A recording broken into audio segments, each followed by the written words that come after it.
So these are the vocab terms for Chapter 8, which dealt with political parties. So let's start off with the basics.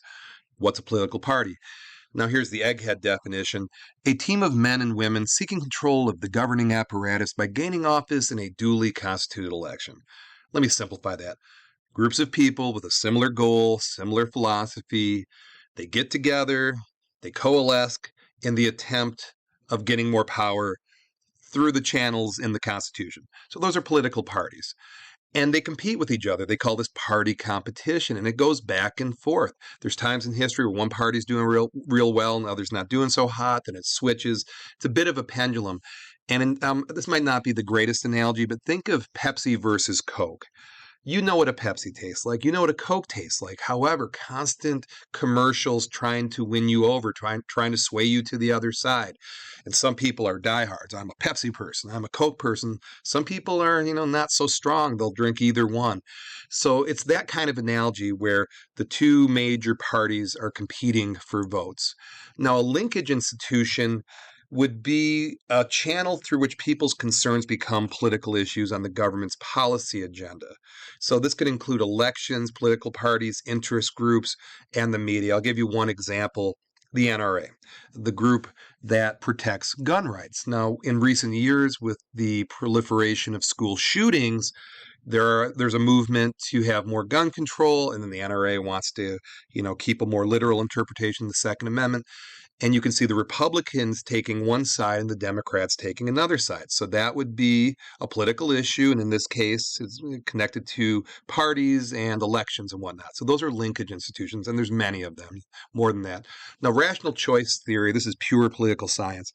And it's the idea that assumes individuals will act in their own best interest, carefully weighing the costs and benefits of possible alternatives. But bear in mind, everybody gets a vote. Did you do what the rational choice theory, says people do, carefully weighing in? Or did an 8-second soundbite sway you to vote? So I don't know if that's holding true. I think it holds true with some, but not everybody.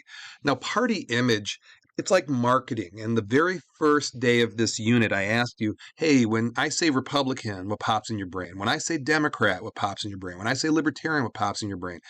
Whatever popped in your brain, it was probably due to the marketing of the political parties trying to create a certain image. And based upon your knowledge, you can see some parties did better than others, or there were some pretty false perceptions, or at least some skewed perceptions. But the question is, like epistemology and philosophy class, how did you get that in your brain? Therein lies the question. And party identification is when people say, I am one party or the other. It's being brand loyal. And I'll give you an example. I'm a Ford guy. I've only driven Ford cars. I will only drive a Ford car. I am brand loyal to Ford Motor Company. Now, the political parties want me to be the same way. Well, I will only vote Democrat. I will only vote Republican. I'll only vote this. And again, it's a lot like marketing to get people to win you over. In my analogy, hey, are you a Coke person or a Pepsi person? Are you a Democrat or a Republican?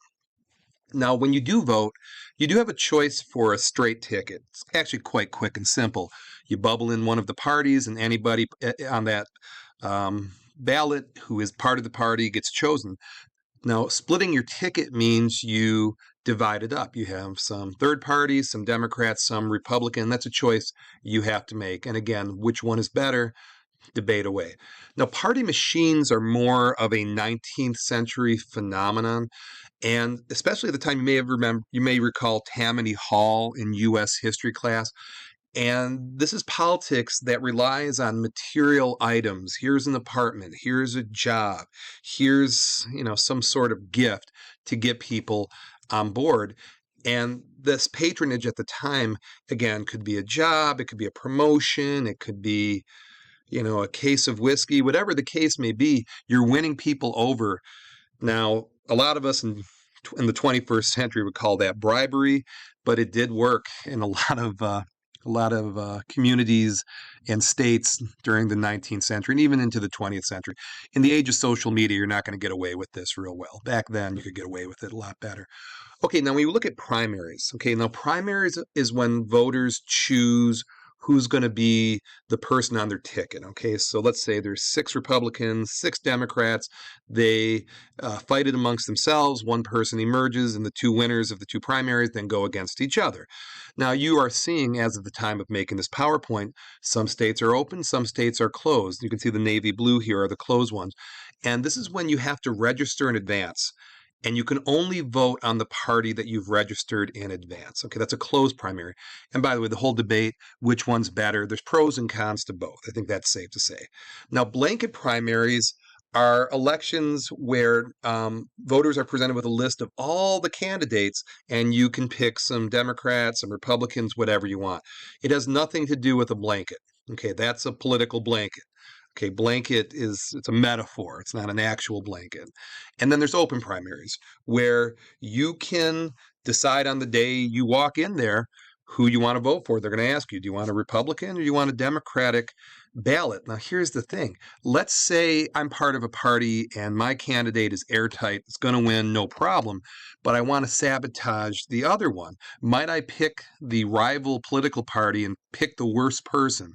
That's kind of the criticism of open primaries. The positive would be it's a lot more open and people can make their own decisions, that sort of thing. And national convention.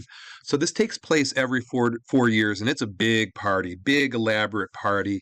And you can see the balloons and the confetti and people from all over the country. And that's to breathe life into the party and say who's on the presidential ticket and say what they're focusing on that election cycle.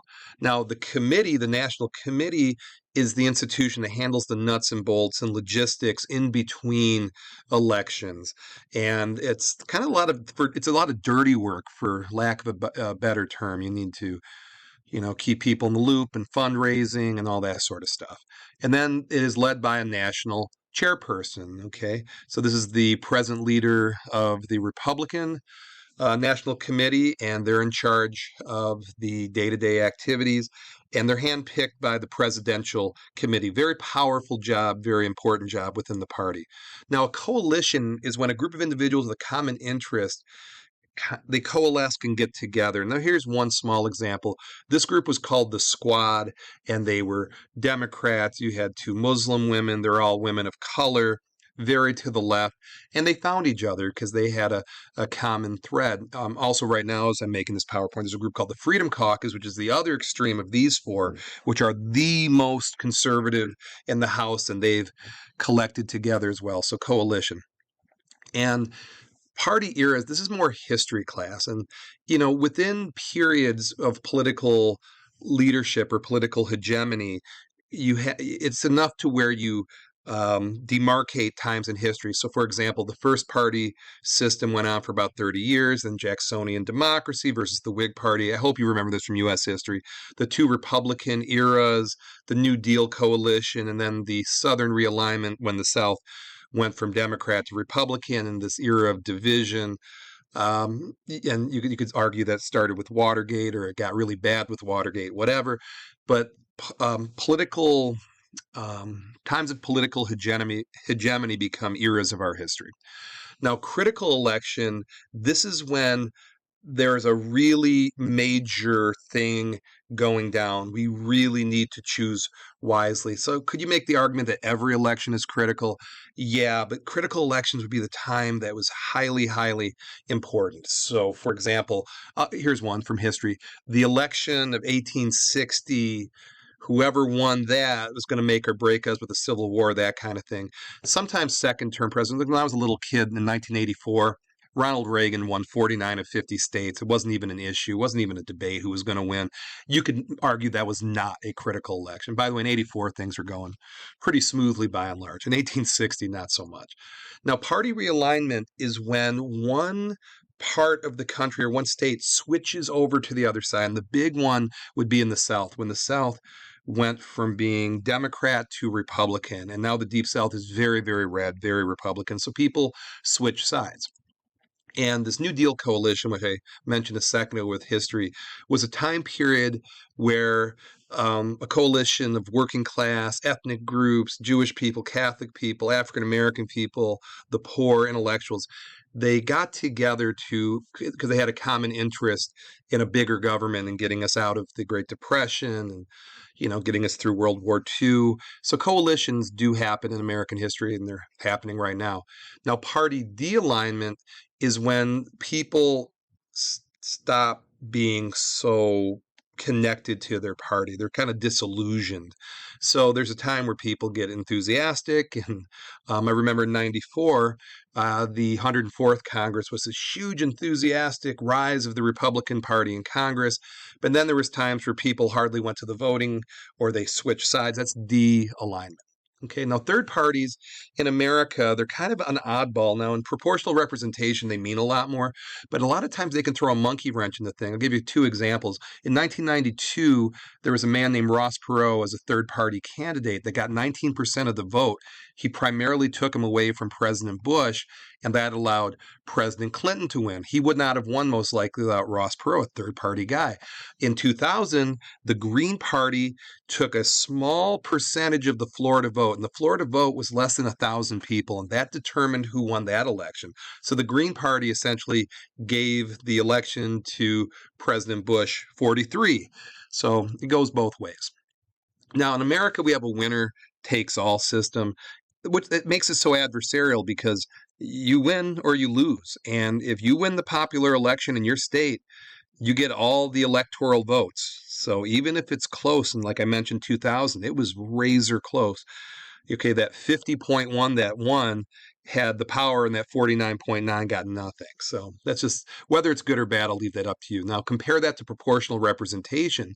And oftentimes you see it in Europe that if you can get 5% of the governing body, you can have a say. So it's less adversarial and more cooperative. So I'll give you an example. This is Germany a long time ago. They had 545 seats, and you can see all these different colors. These colors are just a proportion that represent the government. Where I look at America, I see a lot of red and a lot of blue. There's a couple yellow. So it's just a different way of doing it. So Europe is primarily proportional representation. America is a winner-takes-all system. Now, coalition governments in proportional representation is when certain groups get together. I'll go back to the former slide. So let's say, we don't need to know what they mean. Let's say these lime green connect with these maroon people, and all of a sudden they become one coalition. It can shift. Now, here's a real life example. This is from Canada, and you can see these three different groups decided to work together, and that's the handshake for the media. So that happens more so in proportional representation. Now, in America, there's coalitions, but those coalitions are usually caucuses within Democrats and Republicans. And the responsible party model, another real poli-sci term. There's a view favored by some political scientists about how parties should work. According to the model, parties should offer clear choices to the voters, who can then use these choices as cues to their own preferences and candidates. Once in office, parties would carry out their campaign promises. In a perfect world, right? So that's what you would hope. Okay, so I know that ran a little bit long, but those are the terms of Chapter 6, and I appreciate you watching.